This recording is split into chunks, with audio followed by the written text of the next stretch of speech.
পৃথিবীর বুকে এমন কিছু স্থান রয়েছে যেগুলোর নাম শুনলে মুসলমানদের হৃদয়ে ভালোবাসা আর শ্রদ্ধায় ভরে ওঠে।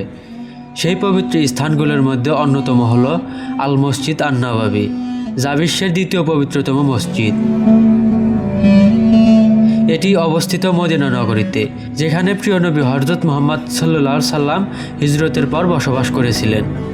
622 খ্রিস্টাব্দে নবী করিম সাল্লাল্লাহু আলাইহি সাল্লাম 445.5 কিলোমিটার দূর অর্থাৎ মদিনায় হিজরত করার পর নিজ হাতে এই মসজিদ ভিত্তি স্থাপন করেন।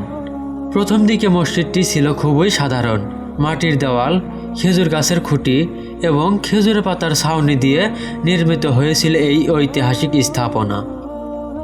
কিন্তু সময়ের সাথে সাথে মুসলিম শাসকদের প্রচেষ্টায় মসজিদটি বারবার সম্প্রসারিত হয়েছে। এখন এই মসজিদে প্রায় 10 লক্ষ মুসলিম একসাথে নামাজ আদায় করতে পারে। মসজিদে নববীর সবচেয়ে আকর্ষণীয় অংশ হলো সবুজ গম্বুজ বা গ্রিন ডোম। এই গম্বুজের নিচেই অবস্থিত নবী করিম সাল্লাল্লাহু আলাইহি সাল্লামের রওজা মুবারক।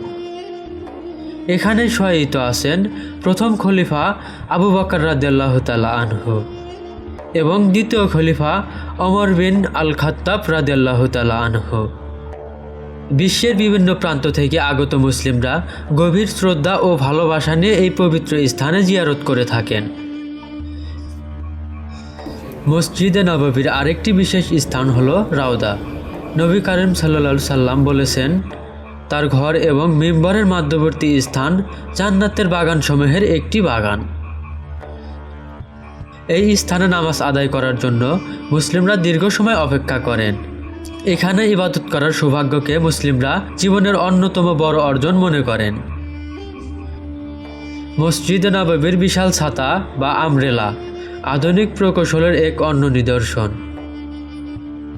দিনের বেলায় এগুলো খুলে যায় এবং হাজার হাজার মুসলিমকে রোদ থেকে সুরক্ষা দেয়।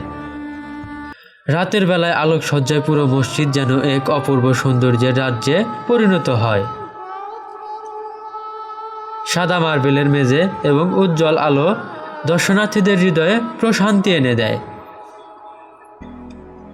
মসজিদে নববী শুধু একটি মসজিদ নয়, এটি মুসলিম উম্মার ইতিহাস, ভালোবাসা এবং ঈমানের এক জীবন্ত প্রতীক।